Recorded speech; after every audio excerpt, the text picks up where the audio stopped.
சாப்பிட்டியா?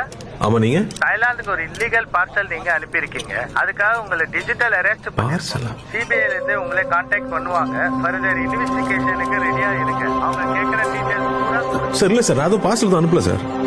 நீ கொஞ்சம் செக் பண்ணி பாருங்களேன் ப்ளீஸ். என்னடா என்னாச்சு? நான் ஏதோ கொரியர்ல ட்ரக்ஸ் அனுப்பிச்சிருக்கேன், தாய்லாந்துல மாட்டிக்கிச்சு, டிஜிட்டல் அரெஸ்ட்னு சொல்றானுங்க. முதல்ல போனை கட் பண்ணு. இன்னும் கொஞ்ச நேரத்துல ஃபுல் செட்டப்போட வீடியோ கால்லயே வருவான். சிபிஐ ஆஃபீஸர் பேசுறேன், இதை பத்தி வெளியில யார்கிட்டையும் சொல்லக்கூடாதுன்னு சொல்லுவான்.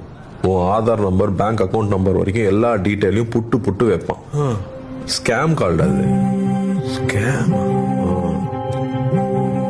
இந்த மாதிரி சிபிஐல இருந்து பேசுறோம், அமலாக்கத்துறையில இருந்து பேசுறோம்னு சொல்லுவாங்க. உங்களுக்கு பரிசு விழுந்திருக்குன்னு சொல்லுவாங்க. பேங்க்ல இருந்து பேசுறோம், உங்க ஓடிபி நம்பர் கொடுங்கன்னு சொல்லுவாங்க. இப்படி பல வித்த வச்சிருக்கானுங்க. ஏமாந்துடாதீங்க. நம்மளுடைய பேராசையும் அறியாமையும் தான் இந்த மாதிரி சைபர் ஃப்ராட்ஸ்க்கான மூலதனமே.